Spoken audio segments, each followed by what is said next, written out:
एक दिवस पहाटे जेनाबाई परतीन धुणी धुण्यासाठी भीमा नदीकाठावर आली. कपडे धुत असताना तिला काही रक्तामासाचे तुकडे नदीकाठावर दिसले.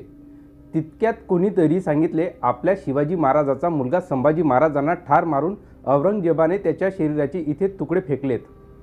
लगातार 40 दिवस औरंगजेबाच्या छावणीत नरकयातना भोगल्यानंतर शिवरायांचा छावा छत्रपती संभाजी महाराज यांचा दुर्दैवी मृत्यू झाला. 11 मार्च 1689 हा दिवस मराठ्यांसाठी काळाची झडप घालणारा होता. अखेर या दिवशी छत्रपती संभाजी महाराजांचा वनवास अखेरचा संपला होता. तब्बल 40 दिवस असंख्य नरकयातना सहन करणाऱ्या छत्रपती संभाजी महाराजांना औरंगजेब बादशाने वडू तुळापूर येथे ठार मारले. महाराजांवर अतोनात अत्याचार घडले. सर्वात आधी महाराजांच्या डोळ्यात गरम सळ्या टाकून डोळे फोडले. जीभ छाटली गेली. संपूर्ण शरीराची चामडी सोलून काढली. शेवटी महाराजांचे शिर कलम करण्यात आले. नंतर संपूर्ण शरीराचा एक एक अवयव वेगळा करून औरंगजेबाच्या आदेशावरून इंद्रायणी भीमाच्या नदीकाठावर फेकून देण्यात आले. ज्या भीमा इंद्रायणीने शंभू राजांचे शौर्य आणि पराक्रम पाहिला होता, तीच इंद्रायणी भीमा शंभू राजांचा विखुरलेला देह पाहत होती. शंभू राजांच्या रक्ताने लाल झालेले त्या इंद्रायणी भीमेच्या काठावर पाणीसुद्धा हे शंभूराजांच्या रक्ताने माखलेले ते हाडामासाचे तुकडे बघून थरकापत होते. संध्याकाळ होत आली होती, परंतु शंभूराजांच्या शरीराच्या तुकड्याजवळ जाण्याची कोणाचीही हिंमत होत नव्हती. कोणी जर शंभूराजांच्या शरीराला हात जरी लावला तरी त्याचे देखील तेच हाल होतील असा आदेश औरंगजेबाने दिला होता. औरंगजेबाच्या भीतीने आजूबाजूच्या वाड्यापाड्यावरील माणसे त्या इंद्रायणी भीमेच्या काठावर जायला देखील घाबरत होती. अखेर पहाट झाली. रात्रीचा काळकूट अंधार आता नाहीसा होत होता. तांबड फुटू लागलं होतं. झाडाची सळसळ ऐकू येत होती. पक्षी आभाळात भिरभिरू लागले होते. भल्या पहाटे जेनाबाई परतीन धुणी धुण्यासाठी नदीकाठावर आली. कपडे धुत असताना तिले ते रक्तमासाचे तुकडे काठावर दिसले. कोणीतरी सांगितले, आपल्या शिवाजी महाराजांचा मुलगा शंभूराजांना ठार मारून औरंगजेबाने त्याच्या शरीराचे तुकडे इथे फेकलेत. ते रक्तमासाचे तुकडे पाहून धावत जेनाबाई गावात आल्या. शंभूराजांना ठार मारल्याची बातमी आता आजूबाजूला वाऱ्यासारखी पसरत होती. गावचे पाटील असणारे दामाजी पाटील कोरेगावहून गावात परतले. बघता बघता त्यांच्या भोवती माणसे गोळा झाली. शंभूराजांच्या मृत्यूची बातमी ऐकून संपूर्ण गाव गोळा झाला. सगळ्यांचे चेहरे उदासवाने होत होते. अनेकांच्या डोळ्यातून अश्रूच्या धारा वाहत होत्या. याच गर्दीतून पुढे येत गोरखनाथ बोलला, बाकी काही नाही, आपल्या शिवाजी राजांच्या मुलाचे रक्तमांस आपल्या गावात शिवाराच्या बाजूला पडावं आणि आपण मात्र गप्प बसलोत याचंच दुःख आहे. खरं आहे तुमचं, मंदिराच्या बाहेर बसलेला गोविंद लांबूनच म्हणाला. शिवाजी राजांनी आपल्या लेकरा बाळावर या मुलखावर काही कमी उपकार केलेत होय? आज त्यांच्या लेकराचा आतडी कोथळा आपल्या गावाशिवारात या जवळ पडावा आणि आम्ही मात्र गुळ गिळून गप्प बसावे, हे नाही बरे वाटत बघा. इतक्यात दामाजी पाटील बोलले, मंडळी, तुमच्यापेक्षा शंभूराजांसाठी माझे काहीच जास्त तुटतंय, पण गावाच्या भोवताली 4-5 लाख फौजेचा तळ पडलाय. बादशाची लई दांडगी फौज आहे आणि त्यातनं त्यात रक्तमासाला कोणी शिवू नका असं फरमान काढलंय. खरंय पाटील, आज दिवसभर 10 गावातलं फारसं माणूस बाहेर पडलं दिसत नाही. उगाच बादशाची कळी नको काढायला. पंचक्रोशीतील बाकीची सारी गावं गप्प गार पडल्यात. आपणच कशाला घोड्यावर बसायचं? आता रात्र होत आली होती. गाव पाटलाने निकाल दिला होता. गावकरी आपापल्या घराकडे परतले होते. भाकर तुकडा खाऊन अंथुरात पडायची तयारी करू लागली.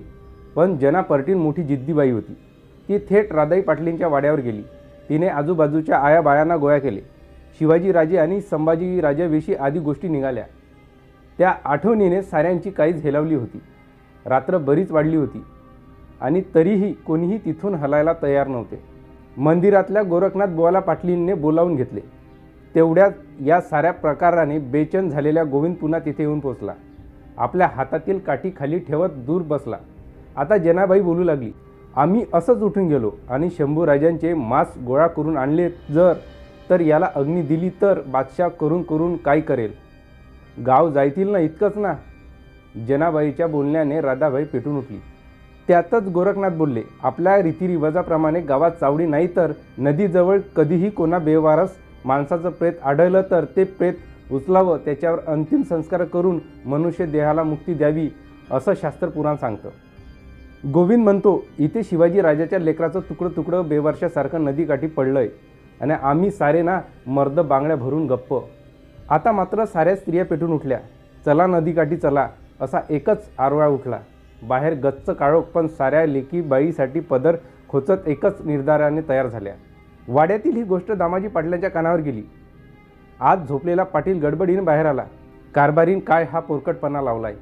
बादशाने गावावरून गाढवाचा नागर फिरवला म्हणजे कळेल तुम्हाला. कारभारी शिवाजी महाराजांच्या लेकराचं मांस घारी गिधाडांना देण्यापरीस आपण आणलेलं काय वाईट? असा गाव आणि असा जुलूम कशाला? सांभाळा तुमचा गाव आणि घर. निघालो आम्ही. राधाई पाटलीन तरा वाड्यातून बाहेर पडली. तिच्याबरोबर जना परटीन, वडू गावातील सर्व स्त्रीशक्ती झपाट्याने बाहेर पडली. नदीच्या दिशेने त्यांची पावले पडू लागली. हातात काठी घेऊन गोविंद सगळ्यांच्या पुढे होता. एकदाचा नदी काठ आला. आसमंतात काळा अंधार होता. त्यात बादशाच्या फौजेची भीती होतीच. सगळ्या आयाबायांनी सहज वळून एकदा पाठीमागे बघितले तर गावातील सगळी मंडळी त्यांच्या पाठोपाठ धावतच नदी किनारी येत होती. त्यांच्यासोबत दामाजी पाटीलही होते. मध्यरात्र असल्याने औरंगजेबाचे सर्व सैन्य त्या छावणीत निवांत झोपलेले होते. गावकरी दबकत पुढे आले. त्यांनी कुडाचा चुला पेटवला. त्यांच्या फुटफुटत्या प्रकाशात नदीकाठी शोधाशोध सुरू झाली. शंभूराजांचे कान, पाय, हाताचा तुकडा असे एक एक अवयव सापडू लागले. गावकऱ्यांनी डोक्याचे पागोटे, नेसूची धोतर सोडली. त्यामध्ये मांसाचे मिळतील ते तुकडे गोळा केले. त्या काळकुट्ट अंधारातच गावकरी गावाकडे परत गेले. काहींनी आपापल्या घराकडे धाव घेतली. कोणी शेणकूट आणले, कोणी लाकूड फाटा आणला. दहनाची सगळी तयारी झाली. समोर पेच निर्माण झाला की चिता रचायची कुठे आणि कोणाच्या शेतात? दामाजी पाटील आता आपल्या सर्व जमिनीवर पाणी सोडायला तयार होते. त्यांच्या जमीन जुमला हा तिथून कोसभर अंतरावर, शिवाय तिथून बादशाचा तळही अगदी जवळच. बाकीचे जमीन मालक घाबरले. उद्या बादशाचे सैनिक आले आणि जमिनीचे मालक कोण म्हणून आपलाच गळा कापला तर? संपूर्ण गाव कुजबुज करत होते. शेवटी गर्दीच्या कोपऱ्यात उभा असलेला गोविंद पुढे आला. गाव शिवार जवळ त्यांची जमीन दाखवत म्हणाला, या इकडं, ही आम्हा महारांची वतनी जमीन. इथं आमच्या जमिनीत द्या अग्नी शंभूराजांना. समजा उद्या बादशाचे संकट आलेच तर कुठे बी निघून जाऊ. आम्हा गरिबाच्या ताटलीत हात घालून घुगऱ्या खाणारा राजा आहे आमचा शंभूराजा. कसं विसरू आम्ही? तेथे गोविंदच्या जागे सरण रचलं गेलं. बादशाची फौज कधीही अचानक गावात येऊ शकत होती. दामाजी पाटलानं गावातील तरुण पोरांना गाव शिवारात उभे राहून लक्ष ठेवायला सांगितले. अचानक वैऱ्याची घोडी धावत आली तर त्यांना विशी बाहेरचा अडवा. गोफणीतल्या दगडाने लोळवा एकेकाला. प्राण गेला तरी चालेल, परंतु अग्निसंस्कारात अडथळा येऊ देऊ नका, असे दामाजी पाटलाने पोरांना बजावून सांगितले. गोरखनाथ बुवांनी बेलपत्र आणि तुळशीपत्र वाहिली. अखेर शंभूराजांच्या चितेला अग्नी दिली. आग धडाधडा पेटू लागली. आगीच्या ज्वाळा काळ्या अंधारात वर आकाशात गेल्या. गावकऱ्यांना हुदका फुटला. आयाबाया तर जोरजोरात रडत होत्या. पोरं तर धायधाय रडत होती. पुरुष मंडळी देखील गुरासारखे हंबरडा फोडत होते.